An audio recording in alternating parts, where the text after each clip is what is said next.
नमस्कार बंधुगण welcome to education point channel. तेरे बंधुगण आपण फोन तो न्यू वैकेंसी बा न्यू रिक्रुटमेंट नहीं जो रही आप देखिपे लेक्चर पोस्ट आसी जा अध्यापक अध्यापिका वैकेंसी आसी जाइए कॉलेज मानक जोटा आप देखिपे ओडिया सब्जेक्ट्स मान आसी फिलोसफी सब्जेक्ट आसी एभली अनेक टीचिंग सहित नॉन टीचिंग पोस्ट आसी जाइए। आपण मैंने बड़ मत देखुं लाइक करूँ आ सपोर्ट मत करूँ। देखो आप गोटे गोटे लाइक सपोर्ट करुँच मत मोटिवेशन मिलूँ आउ एनकरेजमेंट मिलूँ। देखो वैकेंसी आसी जो आपने देखिपे बहुत बड़ वैकेंसी बहुत सारा सब्जेक्ट्स मानक सहित नॉन टीचिंग अनेक वैकेंसी अष्टम पास रु ऊर्ध्व योग्यता नॉन टीचिंग पोस्ट पर एलिजिबल हो पारे कहीं एटार डिफरेंट डिफरेंट योग्यता अनुसार वैकेंसी आसी जाइए।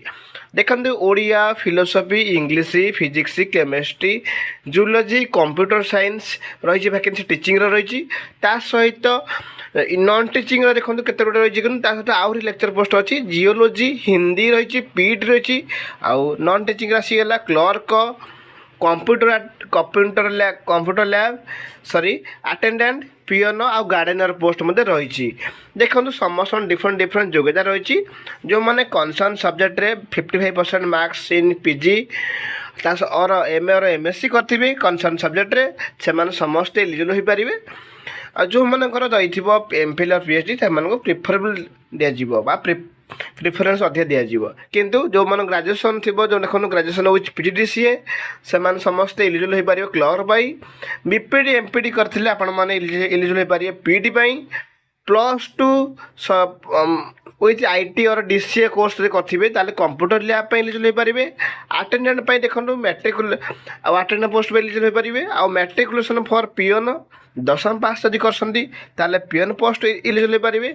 जो अंडर मैट्रिकुलेसन ताले आपण गार्डेनर पोस्ट में एलिजिबल हो पारे। यह थे आज वैकेंसी यहाँ रही जोटा कि रही रेमुणा कॉलेज रही वैकेंसी रेमुणा डिग्री कॉलेज तो आप देखिपे रेमुणा डिग्री कॉलेज बालेश्वर तरफ रही वैकेंसी जो रही वालकेन इंटरव्यू आप क्लीयरली देखिपे समस्त डिफरेंट डिफरेंट डेट रही 12/6/2026 अच्छी आउ रही देखो 11/6/2026 केतटा पोस्ट रही जोड़ाकर Odia philosophy English physics chemistry zoology computer science से 12/6/2026 अच्छी टाइम रही जोटा कि अच्छी post of lecture in geology Hindi PT clerk lab attendant सहित पियोन गार्डेनर रही।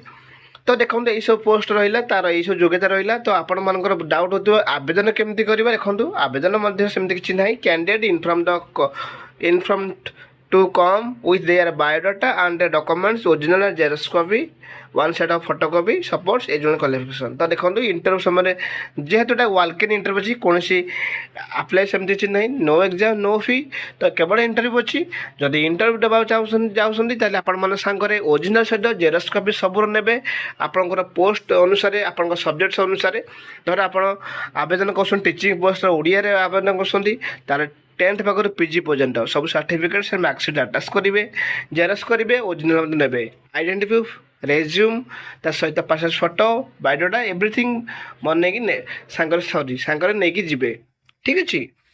ता सहित आप देखुए जो मनकर एमफिल थी पीएचडी थी से आर्ट को करेंगे जो मनकर एक्सपीरियंस थी भी ठीक अच्छे। यापर यही रिगार्डिंग किसी भी डाउट हुए ताले आपण मैंने कमेंट बॉक्स में कहींपारे। भिडियो भल लगे लाइक करेंगे सपोर्ट करेंगे बहुत सब पिला डाउट हुए भलसे देखी नियंतु आउ डेस्क्रिप्शन लिंक रे देदेवी डिटेल्स यार सब डिटेल्स पाइबे।